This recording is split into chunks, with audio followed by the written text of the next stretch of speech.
Good night. Sweet dreams.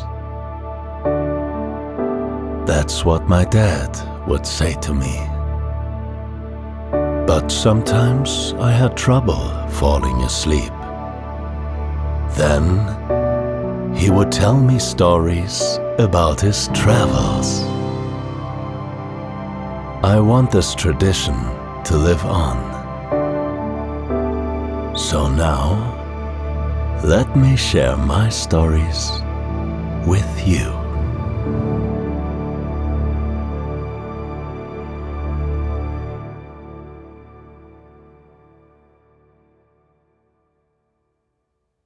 The Catalan sun warms my back, casting my shadow onto the staircase ahead of me. It's made of warm beige stone and extends up in 2 curving arcs. Each step has a white trim, which reflects the light with welcoming brightness. I smile, feeling quite welcomed indeed. This large twin flight of steps is merely the entrance to the fantastical Park Güell. As I climb up the steps, I recall that this entrance is also known as the Dragon Stairway. And for good reason, I suddenly realize. Right in front of me, so close that I can look into its sparkling eyes, is a massive salamander, El Drac. The creature is made entirely of colorful mosaic scales, glistening in the morning light. Along its back is a broad stripe of rich lapislazuli, and running along its sides are waves of yellow, orange, and light blue. With its 4 green feet, it grips the edges of the fountain it's perched over. A gentle stream of water trickles from its grinning mouth. I can't help but smile myself.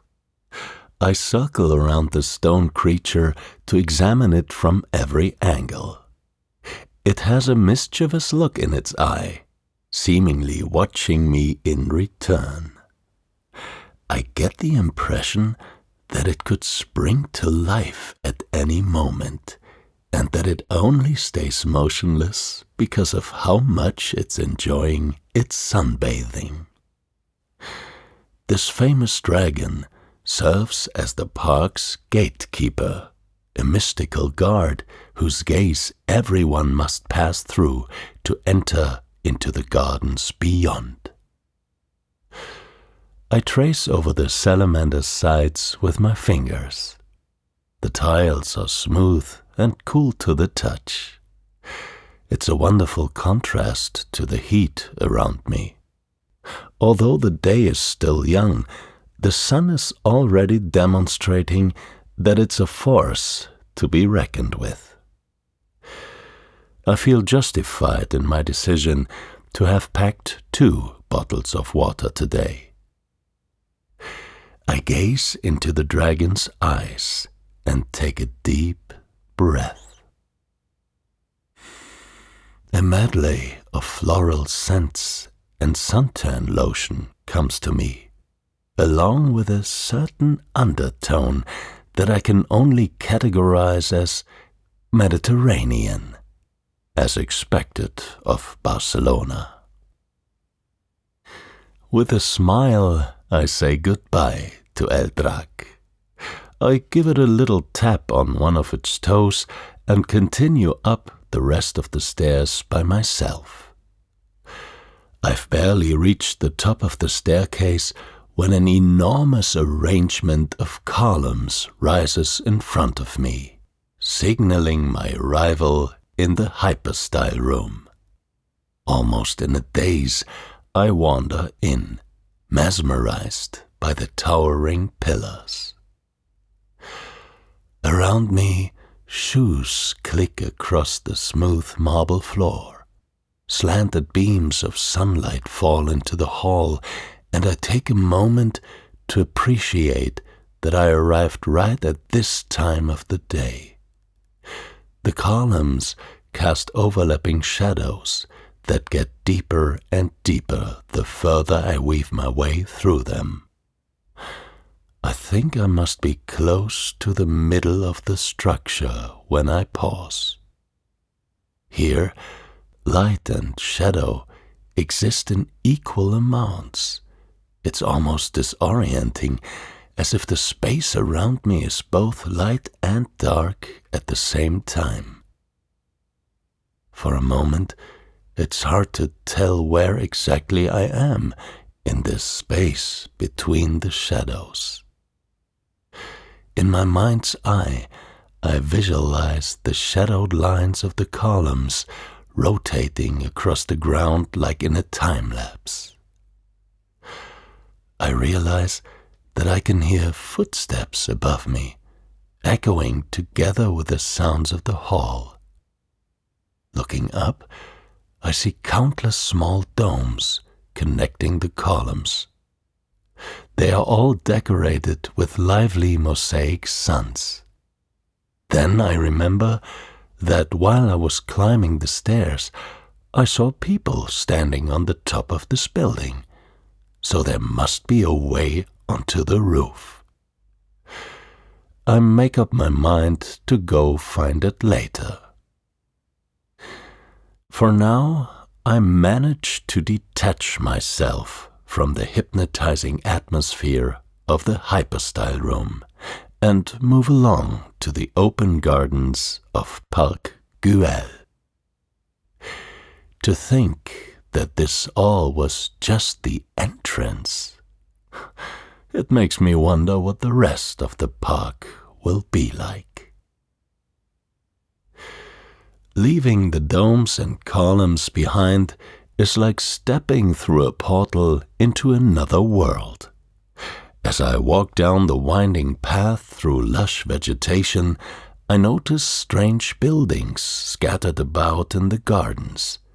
They look oddly flexible, as if imitating the nature around them. It almost feels as if they've grown right out of the ground themselves. The stretches between these buildings are filled with a truly impressive variety of plants. Palm trees and dozens of different types of cacti dominate the scenery with their rough beauty. These are interspersed with gentler flora, lavender, rosemary, and oleander, filling the air with their fragrances like an enormous simmer pot. Bougainvillea, with their coral red flowers, snake along the curved arches and walls of nearby buildings. I walk among them and think, what would it be like to live in a place like this? Originally, I know, this park had been created to be a small city of its own, though it was never finalized enough to achieve such a goal. But the park's creator, Antoni Gaudí, apparently left influences all over Barcelona itself instead.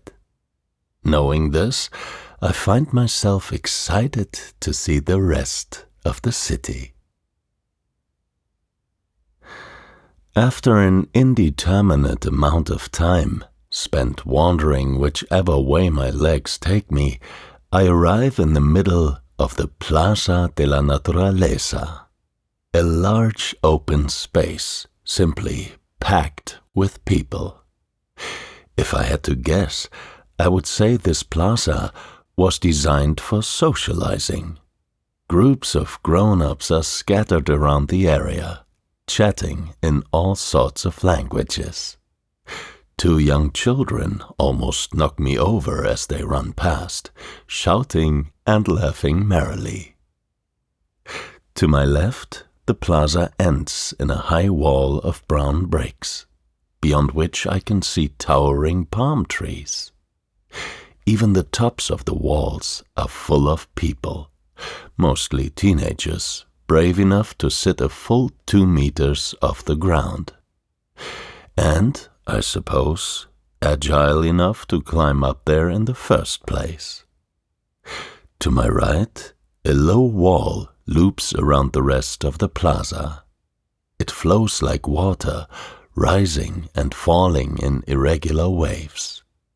Here and there, colorful mosaic patches are set into the white tile, and running along the entire length of this wall is a single long stone bench. I cross the plaza to look over the far edge, and suddenly I realize I'm on top of the hyperstyle room, so this is what was up here. I sit down on the long bench and take in the view. The entrance steps below me lead out into the city. From here, I can see all the way to the center of Barcelona. There isn't a cloud in the sky. The sun above is positively blinding. I love it. Though I suppose I should probably drink some of my water before I overheat too much. I catch the eye of El Drac sunbathing below and give it a wink. Then, with the first of my 2 bottles suitably drained, I lean back, close my eyes, and enjoy a small sunbath of my own. After my stay in the fabulous world of Park Güell, I stroll through the center of Barcelona. It quickly becomes clear how ubiquitous Gaudí's presence is. His buildings are widespread here, his influence on the city's architecture very clear. From a plaque on one of these buildings, I learn of Gaudí's importance to Catalan culture. How strongly his architectural style is rooted in Catalonia can be seen in the use of local materials and traditional craft techniques, I read. So it seems the characteristic mosaic tiles and ceramics that adorn facades and interiors are all of Catalan origin. Gaudí must have worked closely with local artists and craftsmen. I make a mental note to keep this in mind for the rest of my foray through Barcelona. I turn a corner and suddenly, looming in front of me, is the Basilica de la Sagrada Familia, an enormous, imposing cathedral of Gothic influence, with massive spires that rise far above any other building in this area. Every single wall of the structure is covered in ornamental accents, small statues, decorative indents, and circular windows along every inch of the dark stone surface.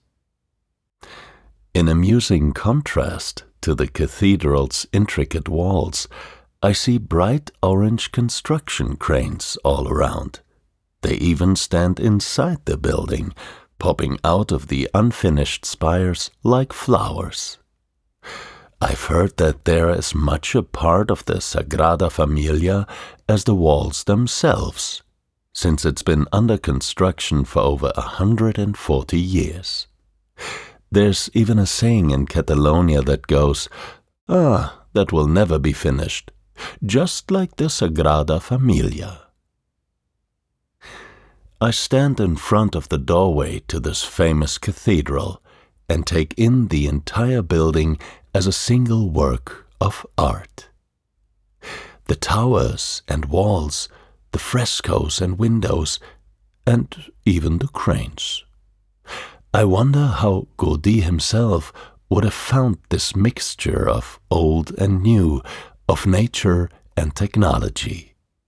Perhaps, I think, he would suggest leaving the cranes in place, even after his Sagrada Familia was completed, as long as they were Catalan cranes, of course.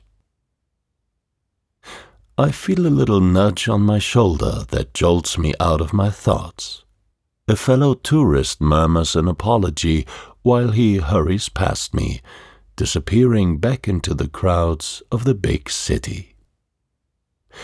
The streets of Barcelona are simply teeming with energy. So much life and wonder, so many selfies and vacation snapshots. I move out of the way of most of the crowds for a brief rest and get my second water bottle from my backpack. After my thirst is quenched and my feet have recovered, I continue walking. My path leads me to the Barri Gòtic, the Gothic quarter of Barcelona. The historical buildings here date all the way back to the Middle Ages and Renaissance period. They call me closer, and I let myself be swallowed by the narrow streets. With each step across the old stone slabs, the walls of the buildings on either side of me seem to grow higher and higher. I'm sure it must be my imagination, but the curved streets and monochrome brown facades feel like they're luring me into a labyrinth, although it's a labyrinth that I don't think I'd mind getting lost in. Each corner I turn brings me to a new variation of the same street I just left. This one has small storefronts cutting into the walls, with vibrant fruits and vegetables on display. This next one has carvings and ornaments all the way down, telling the story of the building's medieval heritage. And this one is even narrower than the rest, with small balconies jutting out of the upper floors.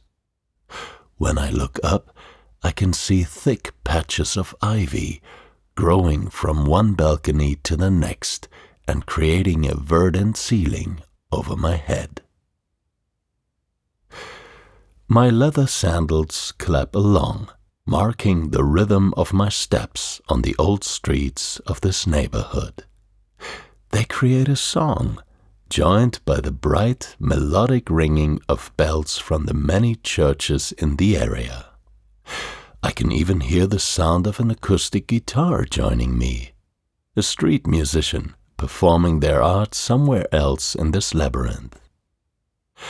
I turn more corners, enjoying our accidental masterpiece until I eventually reach the center of the quarter. The plaza I walk onto appears to connect every little alley in this area, like rivers feeding into an ocean. There are quite a few people here, but everyone passes through at a leisurely pace, creating a relaxed and cozy atmosphere, despite the relative crowd. I stop in front of the impressive neoclassical facade of a building that spans across the entire length of the plaza. The entrance is framed by 4 pillars of marble, which all support a small decorative balcony.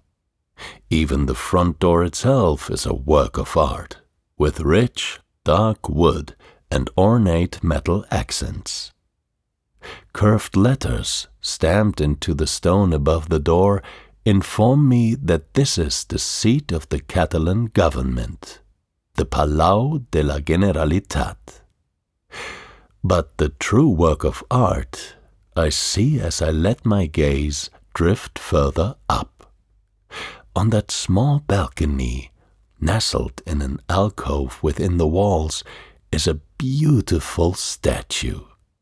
It depicts a knight going into battle on a horse, his sword drawn against a writhing, snaking dragon. The scales of this creature are so detailed, and its face so expressive, that I can't help but be reminded of El Drac. The 2 dragons are so different from each other, and yet I feel an inkling of a connection between them. Perhaps they are 2 sides of the same coin, 2 aspects of one Catalan culture. The thought accompanies me as I leave the plaza into another narrow alley. By the time I make it to the harbor, the sun is setting, reflecting off the windows of nearby buildings in warm reds and oranges. I take a seat outdoors at a restaurant overlooking the water. I treat myself to a hearty seafood paella and, at the waiter's recommendation, a glass of Rioja. I watch the sky turn darker. Sipping my wine, I have to smile to myself. What a day! My muscles pulse with satisfaction from the countless steps I took across this wondrous city. In the end, I have to call a taxi to take me back to my lodging. The soothing rumble of the engine almost lulls me to sleep. Once I make it to my room, I only take off my shoes and backpack before falling into bed. Through the open window, I can see the full moon, casting its light onto the houses and streets of Barcelona. The night breeze is pleasantly warm. A light blanket, more than enough to be comfortable. I settle into place on my fluffy mattress with a soft pillow under my head and close my eyes. I can feel how calm and slow my breathing is. All tension escapes from my limbs. I become heavy and sink deep into the bedding. Soft murmurs of the Catalan summer night drift in through the window. I follow them in my mind, back through the streets of the Gothic Quarter, up the spires of the Sagrada Familia, weaving between the pillars of the hypostyle room. Light and shadow play across my vision. Time passes and returns. Colorful mosaics glitter in the sun, then morph into bright flowers.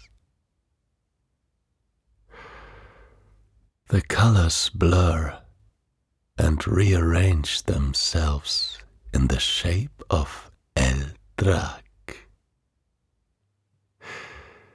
It smiles at me, and I know it's not guarding the entrance to Park Güell this time. I smile back and float past, up the stairs, under a verdant canopy, and into the realm